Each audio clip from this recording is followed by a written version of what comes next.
Sorry for network problem.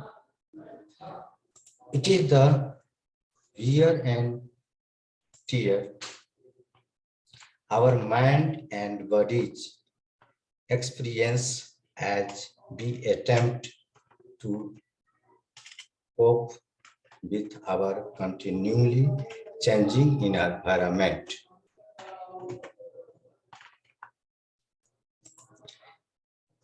Stress जो आती है आपकी इन्वायरमेंट के वजह से, आप किस इन्वायरमेंट में हैं, आपका क्या होता है, इसके इफेक्ट से भी लोग स्ट्रेस होते हैं और उन्हें तनाव फीलिंग होती है। स्ट्रेस फीलिंग्स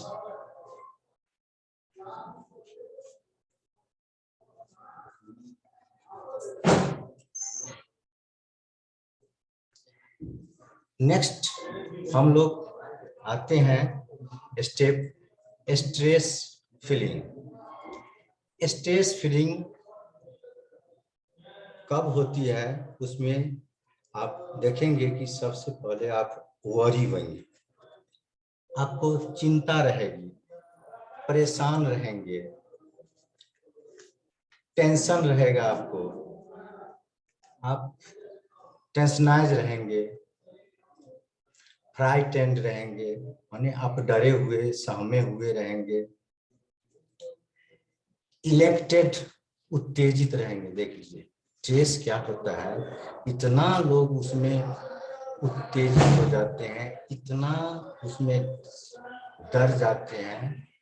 जैसे बच्चे एग्जाम के समय में काफी स्ट्रेस में रहते हैं, काफी स्ट्रेस रहते हैं कि हमें इसका परिणाम क्या होगा, फेल करेंगे या पास करेंगे, गार्जियन क्या कहेंगे, पापा क्या कहेंगे, मम्मी क्या कहेगी, टीचर हमारे क्या कहेंगे, ये सब मन में चलता रहता है और लोग बच्चे स्ट्रेस हो जाते हैं, तनाव में आ जाते हैं। इतनी तनाव होती है कि बच्चे अपना परीक्षा फल यानी अपना रिजल्ट गार्जियन को डायरेक्ट बताना नहीं चाहते हैं।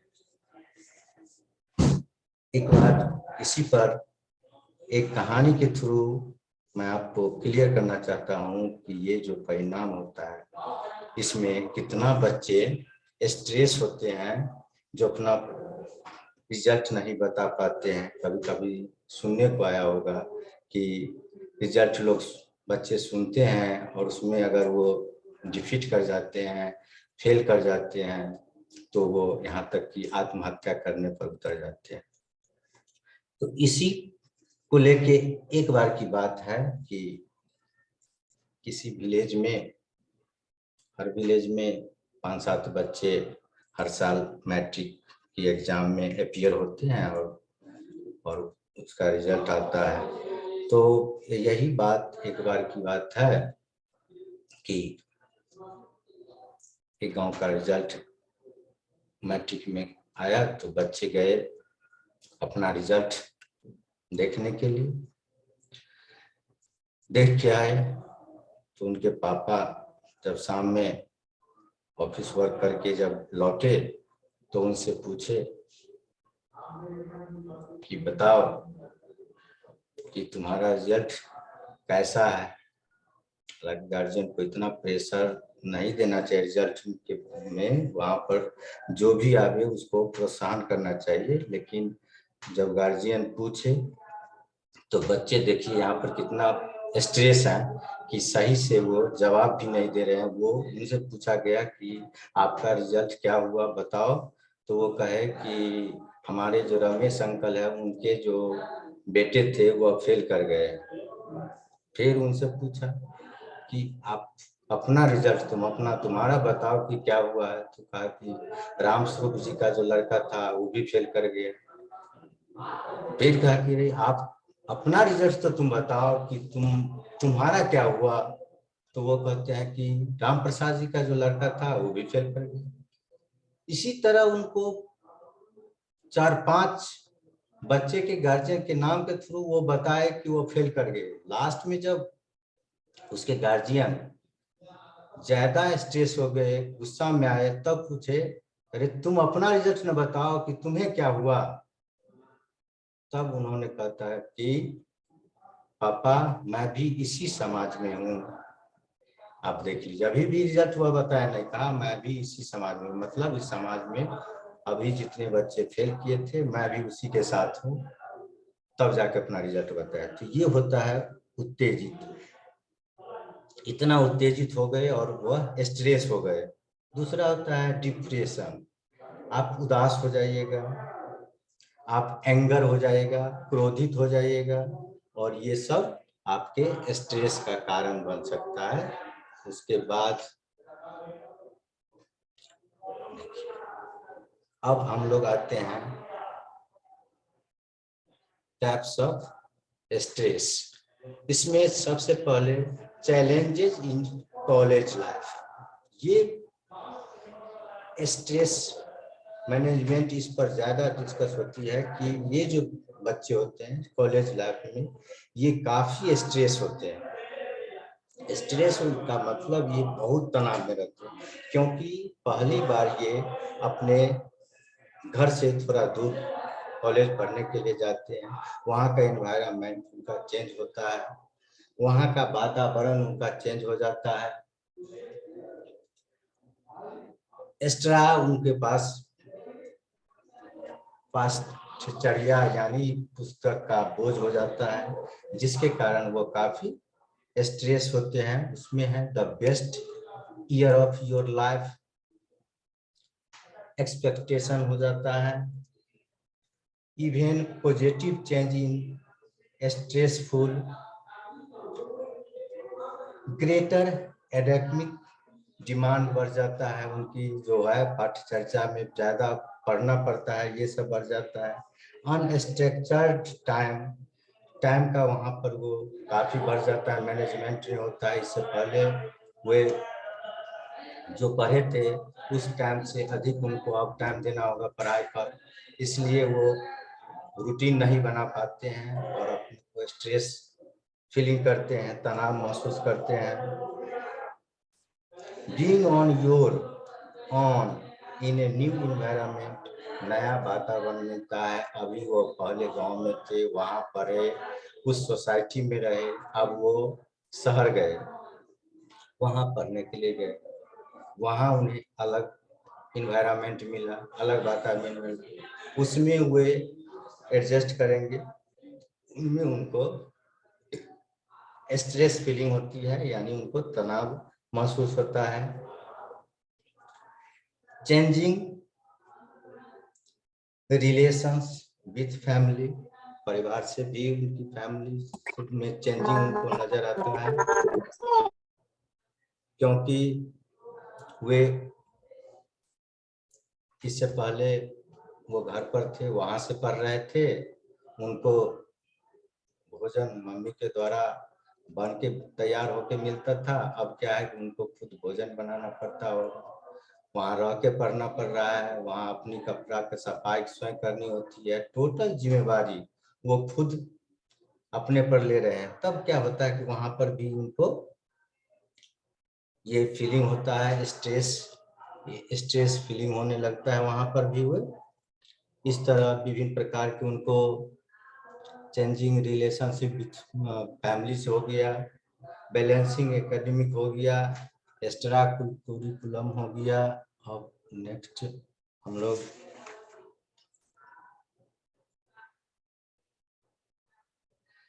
अब आते हैं कॉजेज ऑफ स्ट्रेस। स्ट्रेस के बहुत से कारण होते हैं, इसके बहुत से कॉज होते हैं।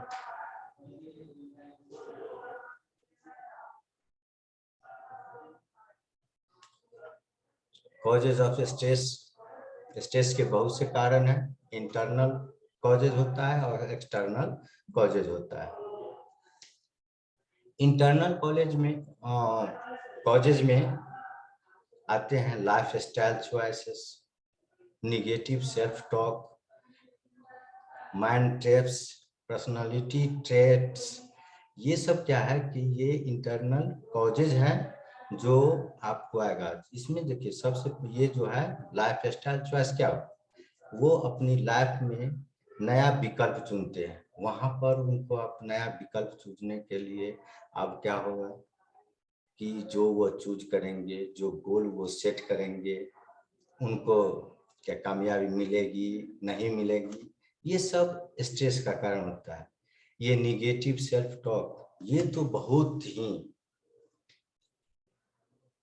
स्ट्रेस का भयंकर कारण है। निगेटिव माइंडेड आदमी जो होता है वो कभी भी खुश नहीं रहता है, कभी भी हैप्पी नहीं रहेगा, वो हमेशा स्ट्रेस में रहेगा। क्योंकि निगेटिव मीन्स कि वह निगेटिव है, इसका मतलब वो पॉजिटिव नहीं टॉक कर रहा है, पॉजिटिव नहीं बोलता है, तो सामने वाले खुश नहीं होंगे, उनकी मित्रता कमेगी, उनकी फ्रेंडशिप कम जाएगी।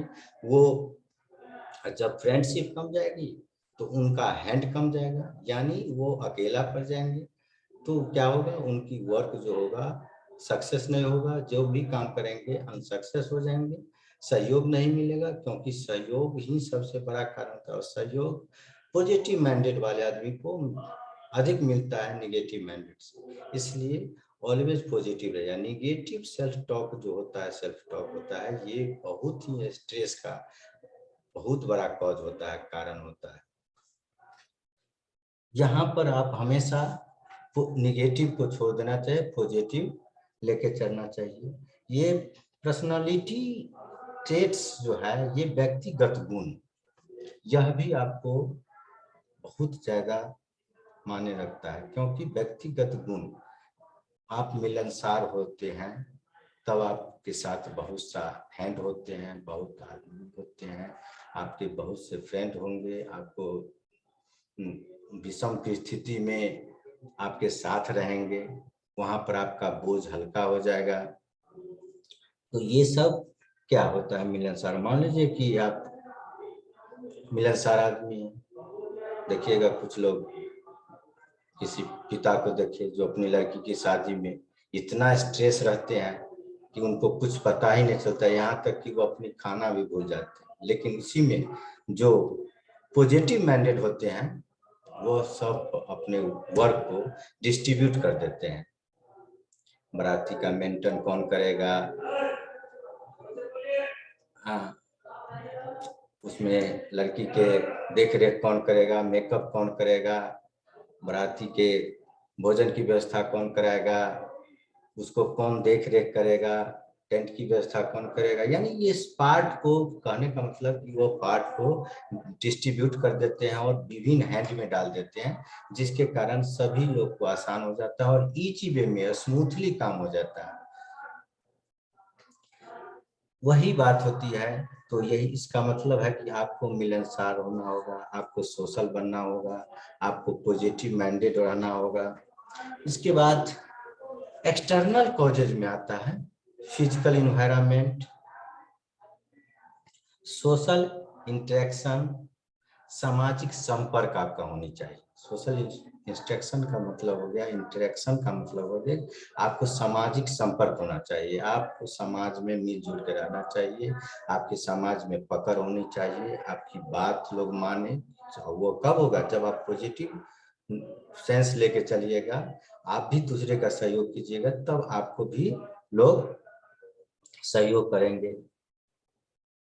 ऑर्गेनाइजेशन नल होगा। उसके बाद आइए संगठन, आपको मेजर लाइफ इवेंट्स, ये चीज जो है आपको, ये जो है कॉज, एक्सटर्नल कॉज में ये आता है कि अगर मेजर लाइफ इवेंट्स, बहुत लोग को देखे होंगे कि ये चीज होना दुर्भाग्य है कि अगर कोई घटना घटित हो जाता है तो लोग स्ट्रेस में आ जाते हैं। अब वो घटना देखेंगे, मान लीजिए कि कोई महिला है और उसको किसी कारणवश उसके हस्बैंड की मौत हो जाती है। अब उस महिला पर क्या, उस महिला की क्या स्थिति हो जान। तो इसमें क्या होता है कि आपको ये इवेंट हो गया, तो आपको अपनी बुद्धिमानी से, अपनी बुद्धि विवेक से, आपके पास अगर ये सामाजिक पकड़ है आपके पास आप पॉजिटिव माइंडेड हैं, तब आपको ये चीज थोड़ा बहुत उसमें सुधार हो सकता है, आपकी वो स्ट्रेस कमेगी। क्योंकि इसको देख लीजिए, स्ट्रेस आपको चाहते ना चाहते भी आएगा, लेकिन उसको हैंडल करना आपका काम है। कारण कि बहुत चीज है जो आप उसके हैंडल करने का एक और तरीका है कि आप ईश्वर पर छोड़ दीजिए, कहिए कि ठीक है जो है होगा, देखा जाएगा। नेक्स्ट हम लोग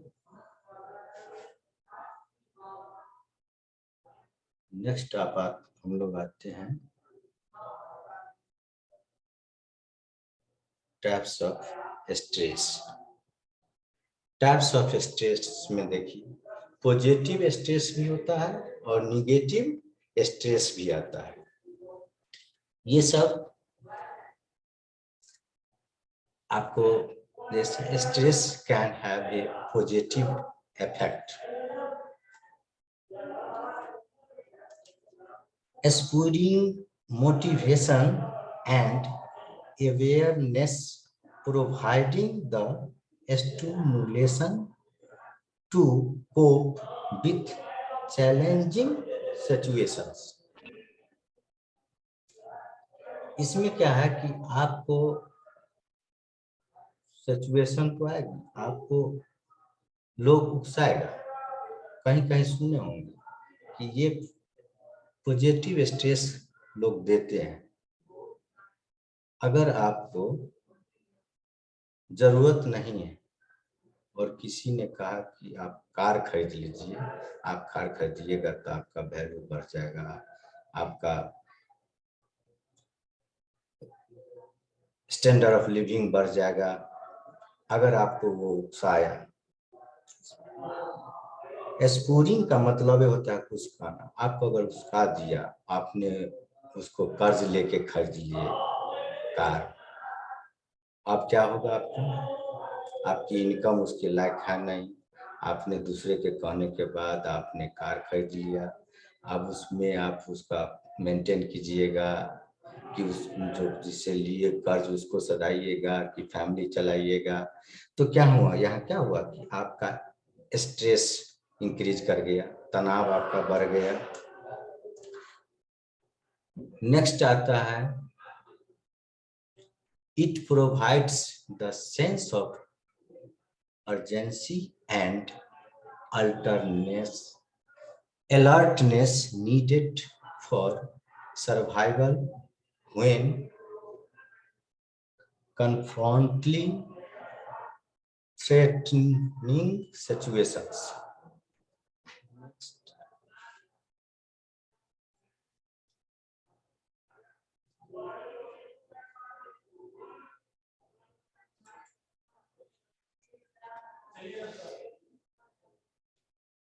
नाउ निगेटिव स्ट्रेस। अब हम लोग निगेटिव स्ट्रेस पर आते हैं।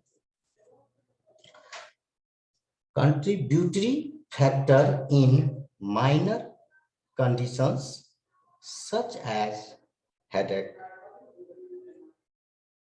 digestive problem, skin problem वगैरह वगैरह, आपको ये सब जो है निगेटिव स्ट्रेस में आते हैं कि आपको इससे, आपको अगर ज्यादा स्ट्रेस होगा तो आपकी पाचन क्रिया गड़बड़ा सकती है, आपका स्किन प्रॉब्लम हो सकता है, excessive prolonged and unresolved stress can have a harmful effect on mental, physical and spiritual health। ये सब स्ट्रेस के पॉजिटिव और निगेटिव स्ट्रेस थे। नाउ आप सिम्टम्स ऑफ स्ट्रेस। अब हम लोग बात करेंगे सिम्टम्स ऑफ स्ट्रेस। अब तनाव के लक्षण क्या है, इसमें फिजिकल सिम्टम्स आते हैं, शारीरिक लक्षण आते हैं, मेंटल सिम्टम्स होते हैं, मानसिक लक्षण, बिहेवियर सिम्टम्स हैं, व्यवहार संबंधी लक्षण आते हैं, और इमोशनल सिम्टम्स आते हैं। ये सिम्टम्स आते हैं। आप देखिए फिजिकल सिम्टम्स में क्या क्या आता है, हम लोग अब फिजिकल सिम्टम्स इसमें आएंगे, आपको स्लीप पैटर्न चेंजेस होगा, यानी इसमें क्या होगा कि आपको सोने का जो है, या तो आप स्ट्रेस में हैं तो काफी सोइएगा, या नहीं के बराबर सोइएगा, आपको नींद ही नहीं आएगा। उसके बाद फटीग मीन्स आपको थकान महसूस होगा, काफी अपने को वीकनेस समझिएगा, थकान आपको होगा।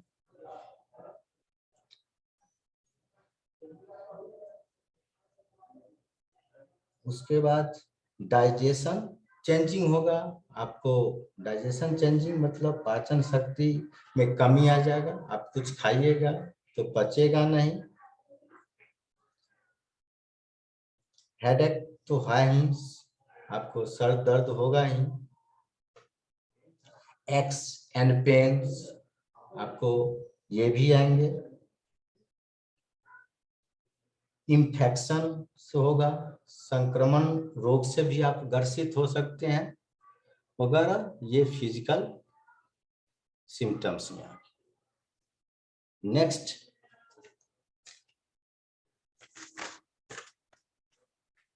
हम लोग इंडाइजेशन भी है, अपच की है उसमें था। अब हम लोग आते हैं मेंटल सिम्टम्स।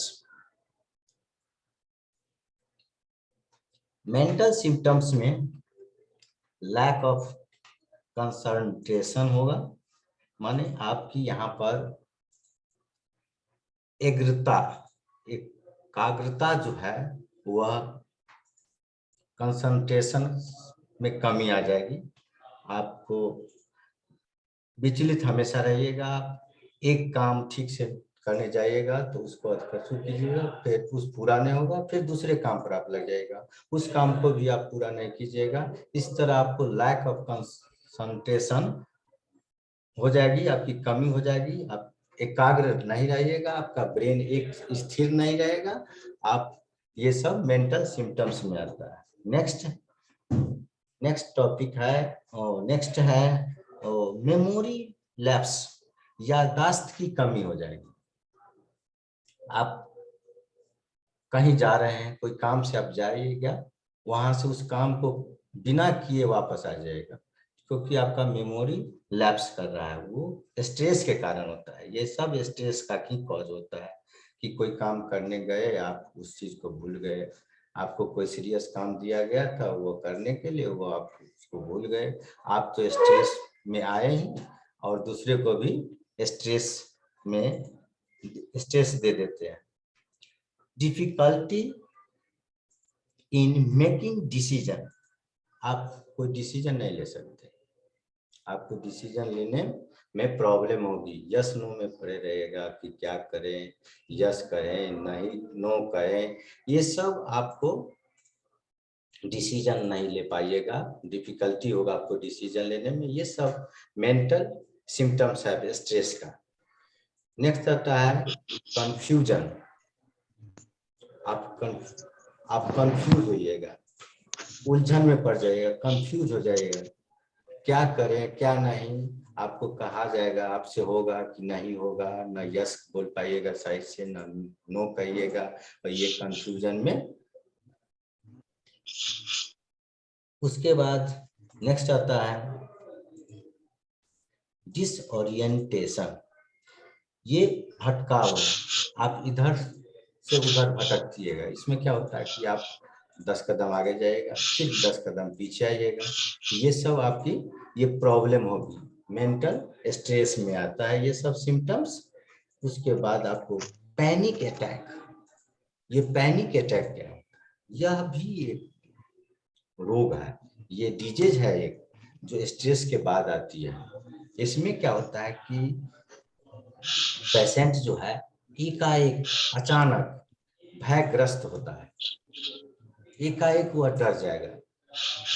तो ये सब आपको मेंटल सिम्टम्स में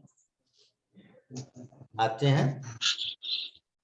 नेक्स्ट हम लोग क्लास में देखते हैं क्या है मेंटल सिम्टम्स में, ये आ गया। अब बिहेवियर सिस्टम्स इसके बाद देखते हैं हम लोग नेक्स्ट क्लास में, बिहेवियर सिस्टम्स। इसमें क्या होता है, एटीट्यूड चेंज आएगा। क्या होगा यहाँ, मच और टू लिटिल, या तो आप अधिक खाइएगा या नहीं के बराबर खाना खाइएगा, तो ये सब प्रॉब्लम हो जाती है। ईटिंग डिसऑर्डर्स, यह भी एक प्रॉब्लम आपको हो जाएगा। इसके बाद इसमें भोजन आपको अच्छा नहीं लगेगा, भोजन की अरुचि हो जाएगी, आप सही से खा नहीं सकते हैं। उसके बाद आता है इंक्रीज स्मोकिंग। देखिए ये चीज जो है स्ट्रेस का बहुत बड़ा भी फैक्टर है। अभी आपके सामने में आप लोग देखते होंगे, सुनते होंगे कि ये increased intake of alcohol and other drugs, ये जो है बहुत ही स्ट्रेस के बाद ये जो होता है बिहेवियर सिस्टम में जो चेंज होगा, ये बहुत खतरनाक होता है। इसमें लोग शराब पीना और ड्रग्स लेना शुरू कर देते हैं इस जब आते हैं तो, इस स्टेज में जब आते हैं तो। ये वास्तविक कहानी है, मेरे आसपास में एक बार ये घटना घटी है कि हमारे एक साथी के साथ ये घटना घटी। एक मेरे साथी थे, वो इतना ये स्ट्रेस का हो गया कि वो मेरे साथ कर रहे थे। उनके पिताजी अभी ये समस्तीपुर कॉलेज समस्तीपुर में प्रोफेसर थे उस